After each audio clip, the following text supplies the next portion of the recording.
களுவாஞ்சிக்குடி மாரியம்மன் கோயில் வீதியில் மாரியம்மன் கோயில் வீதி எனக்கு பேர் மாரியம்மன் வீதி மாரியம்மன் கோயில் வீதி என்ன களுவாஞ்சிக்குடி மாரியம்மன் கோயில் வீதியில் நான் அந்த மீன் வளர்ப்பு திட்டம் ஒன்றை பார்க்குறதுக்கு தான் நான் இவ்விடத்தை வந்தேன். நான் வந்தபோது தான் எனக்கு ஒரு துன்பமான துயரமான ஏக்கமான ஒரு சம்பவம் ஒன்று இடத்துல பதிவாகுது. அந்த பதிவாக அதை என்னென்று சொல்கிறேன். உங்களுடைய பேர் சபேசன்.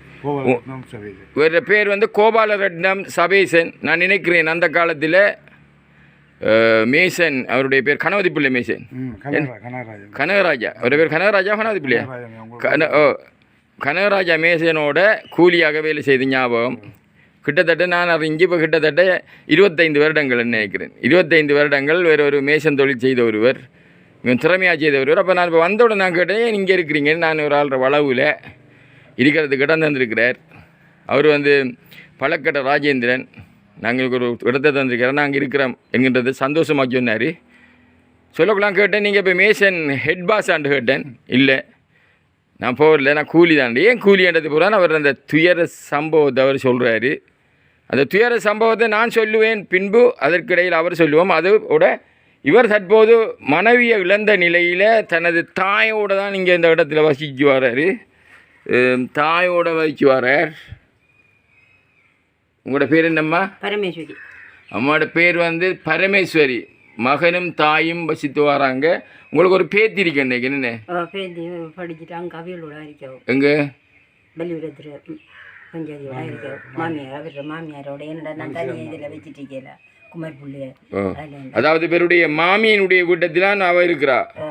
விடத்தை இந்த இருக்கையில்லாததுக்கு அங்கே மாமியார் வீட்டை இருந்தால் நான் நினைக்கிறேன் பல்கலைக்கழகம். இந்த வருஷத்தோட முடியுது அவருக்கு. என்ன படிக்கிறா? ஆர்ட்ஸ் படிக்க. என்ன ஆர்ட்ஸ் படிச்சு அம்மா செய்கிறா. அவ இந்த சம்பவம் என்னென்னு கொஞ்சம் பார்ப்போம். இதில் உண்மைத்தன்மை என்ன, இது ஏன் என்கின்றதான் எனது கேள்வியாக அமையுது. இங்கே வாங்க. அதாவது உங்களுடைய சம்பவத்தை சொல்லுங்க. 2001 நீங்கள் சொல்லுங்க. 2001 இரவு பயங்கரவாதிகள் தாக்குதல் செல் விழுந்தது. இல்லை மனைவி எவ்வளோத்தை காலமாயிட்டாவும் நானும் 3 மாதம் வீட்டை செல் விழுந்து வீட்டுக்குள்ளே செல் விழுந்து அது பயங்கரவாத பிரச்சனை காரணமாக அது விழுந்தது. நானும் என்ற மகளும் இன்றைக்கு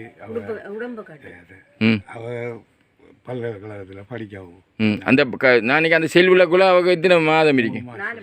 4 மாத குழந்தையாக இருந்திருக்கிறா. செல்விலக்குள்ள 4 மாத குழந்தை. அவருக்கு தற்போது வயது 24 முடிஞ்சிருக்கும். அவருக்கு வயது இப்போ 24 வயதுன்னு நினைக்கிறேன். நான் ஊடகத்துறைக்கு பிரவேசித்த ஆரம்ப கட்டம் அது எனக்கு ஞாபகம். அது செல்விழுந்த களுவாஞ்சிக்குடியில் செல்விழுந்தண்டு நான் அந்த காலத்தில் மிகவும் பயந்து வீடியோ எடுத்த காலம். அது இது சாதாரணமான காலம் இல்லை. நான் ஊடகத்துறைக்கு பிரவேசித்த காலம். அப்போ எனக்கு ஞாபகம். அவர் பார்க்கக்குள்ள உங்களோட மகளோட பேர் சந்தியா. அவள் வந்து இப்போ பல்கலைக்கழகத்தில் என்ன படிக்கிறா? படிக்க. இன்னும் 3 மாதத்தில் வெளியாயிடும். என்ன நடந்தது வடிவா சொல்லுங்க. இரவு சண்டை நடக்குது. அப்போ நாங்கள் வீட்டுக்கு படத்துக்கு வந்தேன். அதாவது சண்டை வந்து 6 கடையில் நடக்குது. புள்ளையோல் அடிக்கிட்டு இருந்த போலீஸுக்கு இவங்க தாக்குனேன். அதாவது தீவிரவாதிகள் தாக்குதல் நடத்தினேன். நீ அவங்க அங்கே செல் அடித்தவங்க யாரு? போலீஸ். அதில் ஒன்று எங்களை வீட்டில் விழுந்து மனைவி. அப்போ 2 பக்கத்து தாக்குதல் இல்லை. படையினருக்கும் விடுதலை புலிகளுக்கும் இடையே தாக்குதல் நடக்கக்குள்ள வீட்டு போலீஸ் போயிட்டு இருந்த காலம் அது எனக்கு தெரியும்.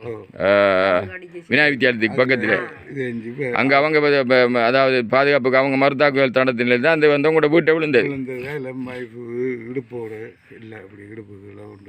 வைஃப் இடுப்புக்குள்ள ஒன்றும் இல்லாமல் வைஃப் இறந்துட்டா. அவட இறந்துட்டா. அன்னைக்கு உங்களோட 3 மாத குழந்தை. அது குழந்தைக்கு ஒன்றுமே நடக்குது. அது அப்படியா நேரியாவும் இது தனக்கு வெடிப்பட்ட தெரியாமல் இப்படி எழும்பிட்டு இப்படி வந்து பிடிச்சிருக்காவோ பிடிச்சிட்டு இருந்த புள்ள அங்கே விழுந்துட்டு விழ வெடியின்னு தானே பக்கத்தாக்கள் ஓடி வந்து புள்ளைய தூக்கி புள்ளைய காப்பாற்றி அப்படி இருக்கக்குள்ள இப்போ மகளை நீங்கள் படிப்பிக்கிறீங்க. நீங்கள் இப்போ என்ன தொழில் செய்கிறீங்க? மேசமாரோட கூலி வேலைக்கு போகிறோம். உங்களுக்கு ஏண்டா உங்களுக்கும் செல் விழுந்த நினைக்கிறேன். உங்களுக்கு காட்ட விடத்தை நீங்கள் பெரிய ஒரு சத்திர சிகிச்சையும் செய்திருக்கிறீங்க. செல் விழுந்து அப்படியே தொடர்ச்சியாக கையால் எல்லா இடமும் உடம்பு எல்லாம் ஆ 2 மாதம் ஆண்டவளே. நீங்கள் தப்பித்தீங்க எத்தனை மாதம் வைத்தியசாலையில் இருந்தீங்க? 3 மாதம் வந்து 3 மாதம் வைத்தியசாலையில் இருந்து தான் நீங்கள் தப்பி இருக்கிறீங்க. இப்போ என்னன்னா கால் நடக்கல கால் நடக்கல. கால் எல்லாம் காலெல்லாம் நடக்க இயலாது. 2 கிழமை நடந்து அப்புறம் வேலைக்கு போயிடுறேன். ஓ இது நடந்த சம்பவத்தை அந்த சம்பவத்தை நடக்கக்குள்ள நீங்கள் எங்கே இருக்கீங்கம்மா? நான் என் மூத்த மருமகள் வீட்டில் இருந்தேன். அப்போ இந்த ஒரு பொம்பளை கட்டிட்டு ஓடியாடுறா, செல் விழுந்துட்டு வண்டியாலே. அப்போ நான் ஓடுறேன் அப்படியே சவக்கட்ட மாதிரி இவர் கிடக்காரு புள்ள அப்படியே கிடக்காள் இப்படி அந்த மாதிரி இப்படி படியில சரி. அப்போ நான் போய் என்ன பண்ணிட்டு கேட்டேன், நீ சவந்த வசந்தா பாரம்மான்ட்டாள். அங்கே அதை என்னத்தை பார்க்குறேன். அப்புறம் இவர் கரத்தை கட்டி ஆழக்கடை கொண்டு போனேன். கரத்தை கட்டி கொண்டு போனேன். எங்கள் இரவு இரவு ஆஸ்பத்திரி கொண்டு களுவாஞ்சி இப்படி கொண்டு போனேன். ஆஸ்பத்திரி கொண்டு போனேன். எஸ்டேபிள் நின்று எங்களை கொண்டு இது அவங்க மூலமாக எல்லாம் இது இது அவிடத்தையும் ஆம்புலன்ஸ் எடுத்து மட்டளப்பு கொண்டு போனேன். மட்டளை கொண்டு போகக்குள்ளேயே அவட பாடு முடிஞ்சு வேறு வச்சு அங்கே கொண்டு போயிட்டாங்க.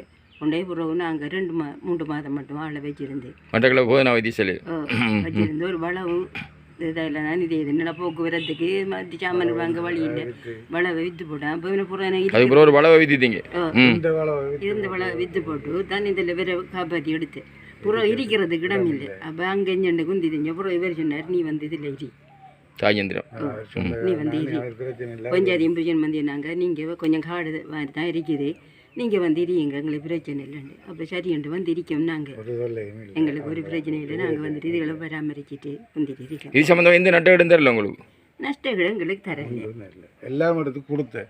எல்லாம் எடுத்து கொடுத்து இதுக்கு சம்பந்தமான உங்களோட மனைவி செல் தாக்கையில் இறந்த சம்பந்தமாக நீங்கள் சகல விதமானது அவர்களும் எடுத்து கொடுத்தேன். ஆர்ட்ட கொடுத்த சண்முலிங்கம் தானே அவர் மற்ற பியானியாட்ட கொடுத்தேன், ஜிஎஸ்ட கொடுத்தேன், கிராமசேவர்கிட்ட கொடுத்தேன். வந்துச்சு தானே அதோட எல்லாம் அப்படி சுனாமிலையும் பாதிக்கப்பட்டு வீடெல்லாம் அந்த வீட்டில் எல்லாம் இருந்து சாமான் அது தண்ணி ஏறி எல்லாம். ஆனால் அதுக்கு முதல்ல அவங்கள்ட்ட ஒரு கொப்பி கொடுத்துட்டேன், ஒரிஜினல் கொப்பி அவங்கள்ட்ட கொடுத்துட்டேன். என்னட்டு இருந்த டாக்குமெண்ட் ஆனால் இதுவரையில் எதுவும் தரல, அவரும் இல்லை அதில் கதையும் எங்களுக்கு அந்த இதுக்கு ஒரு இதுவும் இல்லை. பிள்ளைக்கு ஒரு 10 பேருக்கு சீமெந்து 10 பேருக்கு சீமெந்து கொடுத்துருக்காங்க. யாருக்கு? அந்த வீடு திட்டத்து மகளுக்கு. அவ்வளவுதான். இப்போ மகள் இவங்கட மகள் என்ன கூட உங்களோட பேத்தியங்க இருக்கா? அவையோட இருக்காங்க. அதுண்டா அந்த உங்களோட சம்மந்தி எனக்குள்ள வேற மாமி, அது அதாவது அந்த இறந்த விட மகள் அம்மாவோட இறந்தவிட பேர் என்ன? வசந்தாதேவி. இறந்தவிட பேர் வந்து வசந்தாதேவி. ஆகவே இது நல்ல ஒரு விடயம். இந்த விடயத்தை நான் அறிவதற்கே வரவில்லை, திடீரென வந்தேன். இவரும் என்னோட எவ்வளவு அறிமுகமாக இருந்தும் இவரிடம் இந்த 25 வருட காலமாக அவர் என்னை காணவும் இல்லை, எனக்கிடம் இது சொல்லவும் இல்லை. நான் வந்தது மாரியம்மன் கோயில் வீதியால் வரும்போது நல்ல பாரிய ஒரு மீன் தொட்டி இருக்கிறது என்று, அந்த மீன் தொட்டியை எவ்வாறு போவதென்று சூரியடி கிராமத்தைச் சேர்ந்த ஒருவரிடம் கேட்டபோது அவர் சொன்னார், இதில் ஒரு குடும்பம் இருக்கிறது வாங்கள் என்று அழைத்து கொண்டு வந்தபோது தான் நான் விளங்கிய போது அவர் சொன்னார், எங்களுக்கு இருப்பதற்கு ஒரு இடத்தை, அதாவது பழக்கடை ராஜேந்திரன் வந்திருக்கிறார், அவர் ஒரு பிரபலமான வர்த்தகர், ஒரு திறமையான ஒருவர், நல்ல ஒருவர் என்கின்றத நல்ல மனுஷன் என்று சொல்கிறாங்க. பாருங்கள், இதுதான் பலம் இல்லை. அதாவது நாங்கள் சம்பாதிப்பது இதுதான். அவர் நான் கூறுகிறார், அவர் எப்படி நல்லவர், எங்களுக்கு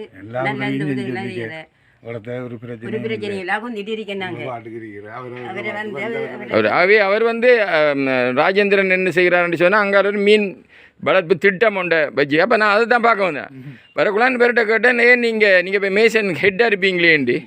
அவர் சொன்னால் இல்லை, அதாவது இவர் வந்த காலத்தில் கனகராஜா மேசனோட கூலியாக வேலைஞ்சவர். அப்போ நான் நினைக்கிறேன் கிட்டத்தட்ட 25 வருஷங்கள். அப்போ அவர் சொன்னார் இல்லைண்டு ஏனென்று தான் கேள்வியை தொடுத்தேன். அவர் சொன்னார் எனக்கு ஏலாது, ஏன் ஏலாதுன்றபடி தான் அவர் சொன்னார். எனக்கு செல்விழுந்த கதை மாத்திரம் தான் சொன்னார், மனைவி இறந்த கதை சொல்லலை. நான் ஒவ்வொன்றாக அணுவாக ஆராய்ந்ததன் பின் தான் இதை எடுத்தேன். அவர் விடயத்தை மாத்திரம் கூறுகின்றேன். மட்டக்களப்பு மாவட்டத்திலே மண்முனை தென் எரிவிற்பற்றி பிரதேச செயலக பிரிவிலே இது பதிவாகின்றது. செல்விழுந்து மனைவி இறந்த நிலையில் தனது தாயுடன் தான் இவர் வசித்து வருகிறார். மகள் வந்து தற்போது பல்கலைக்கழகத்திலே 3வது, அதாவது இன்னும் 3 மாதத்தில் வெளியாக இருக்கிறார் கலைப்படத்திலிருந்து. அது மாத்திரமல்ல, இவர் அதாவது அந்த குழந்தையானது அந்த செல்விழுந்த போது தெய்வாதீனமாகத்தான் உயிர் தப்பியது. இவ்வாறு இருந்தும் ஒரு நட்டஈடு இவருக்கு கொடுக்கப்படவில்லை என்கின்றது தான் இவருடைய ஆதங்கம். நட்டஈடு வழங்கப்படவில்லை என்பால் இதுக்குரிய முழு பொறுப்பையும் அவ்வளவு காலமும் இந்த 25 வருடங்களும் இருந்த பிரதேச செயலாளர்களும் கிராம சேவகர்களும் அத்துறை சார்ந்த அதிகாரிகளும் பிரதேச செயலகமும் மாவட்ட செயலகமும் பொறுப்பெடுக்க வேண்டும். இவ்வாறான துயர சம்பவங்கள் துன்ப சம்பவங்கள் இருக்கும்போதுதான் நாங்கள் எதையும் பதிவிட்டால் இவர் ஏன் வீடியோ எடுக்கிறார் என்கின்ற கதையை மட்டும் கேட்கிறார்கள். அது என்ன காரணம்? அது மாத்திரமில்லை, செவிடன் காதில் ஊதிய சங்கு போல் அதை விட்டு விடுகிறார்கள். ஆகவே இவர் என்னை அழைக்கவும் இல்லை, இவர் இவ்வாறான ஒரு முறைப்பாட்டை என்னவும் சொன்னவும் இல்லை. நான் மாரியம்மன் கோயில் வீதியால் வந்தபோது உண்மையாகவே நான் செல்லுகின்றேன், இதை காட்டியது அந்த மாரியம்மாள் தான். நீ அந்த இடத்துக்கு செல் என்று, அதாவது மாரியம்மன் கோயிலடிக்கு சென்று தான் நான் அந்த மோட்டார் பைக்கை திருப்பித்து வந்தேன். இன்னொருடன் ஆவே மாரியம்மாள் தான் இந்த இடத்தை காட்டியிருக்கிறார். நீ இது அடிக்கடி இதால் போகின்றாய், இவ்வாறான ஒரு இடம் இருக்கிறது, நீ போகின்றது புறா இந்த உண்மைக்கு அம்பம் விளங்கி. ஆகவே ஏதோ ஒரு பிழை இருக்கிறது விடத்தை நிச்சயமாக இருக்கிறது. இனிமேலாவது கடந்தவற்றை மறப்போம். இனிமேலாவது இந்த பிழையத்தை கவனம் கொண்டு நீங்கள் உடனடி நடவடிக்கையை மேற்கொள்ள வேண்டும் என்று மட்டக்களப்பு மாவட்ட அரசாங்க அதிபருடன் நான் வினயமாக கேட்டுக்கொள்கிறேன். நன்றி, வணக்கம். എൻ്റെ പേര് தர்மலிட்டம் பரமேஸ்வரி. கோவாலிட்டோன்னு சொல்கிறோம், அவரை தர்மலிட்டம் பரமேஸ்வரி.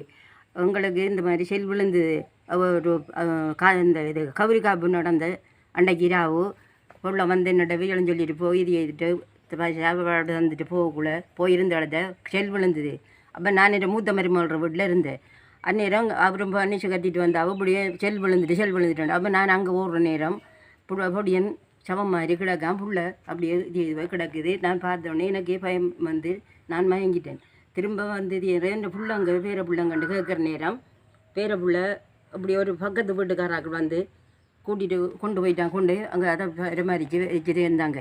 அப்புறம் நாங்கள் வண்டியில் கட்டி மாடு எடுத்து கட்ட நேரில் ஆக்களை கொண்டு வச்சு ஆக்கள் இழுத்துட்டு கொண்டு போய் ரெண்டு பிள்ளையோ ஆஸ்பத்திரியில் சேர்த்து அங்கே இது ஏதோடனே அங்கே எஸ்டிஎஃப் எல்லாம் அரசாங்கம் எல்லாம் வந்து அதை பார்த்து போட்டு அவங்களே ஆம்புலன்ஸு இதெல்லாம் எடுத்து என் பிள்ளையும் மனுஷையும் அனுப்புறேன். அவள் செத்துட்டாகும். என் பிள்ளை மட்டும் இது 3 மாதம் மட்டும் அவர் வீட்டில் வச்சு அந்த ஆஸ்பத்திரியில் வச்சிருந்த ஒரு வளவையும் விற்று தான் அவரை சோமாக்கி எடுத்துட்டு இருக்க இடம் இல்லை. இப்படியே தெரியா அந்த ராஜேந்திரன் கூப்பிட்டு அவர் மனுஷன் சொன்னாங்க, நீ இன்ன இடத்த இருக்குது, உனக்கு வாடகை கொடுத்துருக்க கட்டாது, இப்போ என்னடா 6000 7000 கேட்காங்க, இப்படி இது ஐயா கட்டாது உனக்கு, நீ போய் அதில் ஐடி எங்களை இதை பார்த்துட்டு நீ அவட தைட்டியோ ஆனால் கொஞ்சம் காட்டும் இதாண்டாங்க. நான் சரி சொல்லி போட்டு வந்து இந்த வீட்டில் நாங்கள் 2 பேரும் விரிக்கோம், தாயும் பிள்ளையும் விரிக்கோம். எங்களுக்கு எந்த ஒரு பிரச்சனையும் தரல. அந்த இது நடந்தண்டி சொல்லி ஒன்று எங்களுக்கு இது செய்யலை, அதை பற்றி இதில் ஒரு அந்த பிள்ளைக்கு ஒரு 10 பேருக்கு சீமெந்து கொடுத்துருக்காங்க.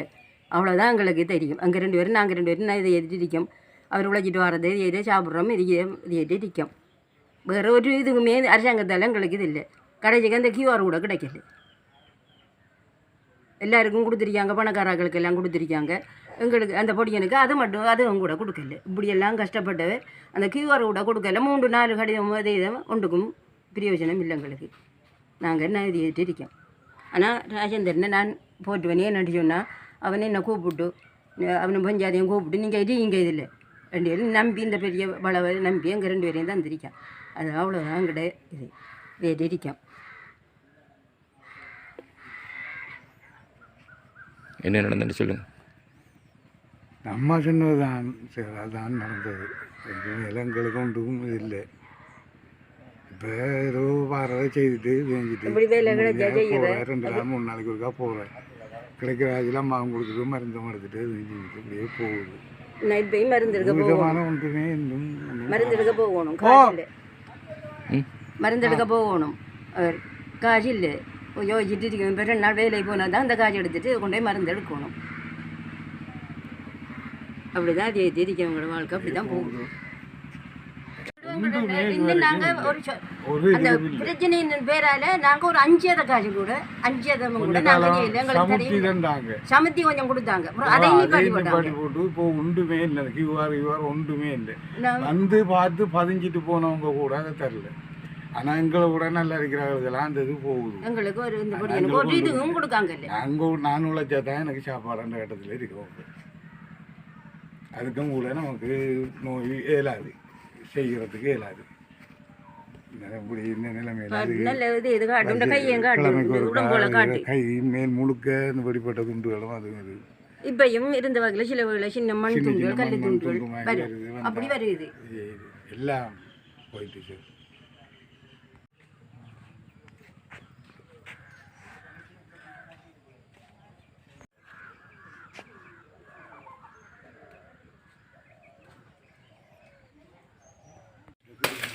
தான்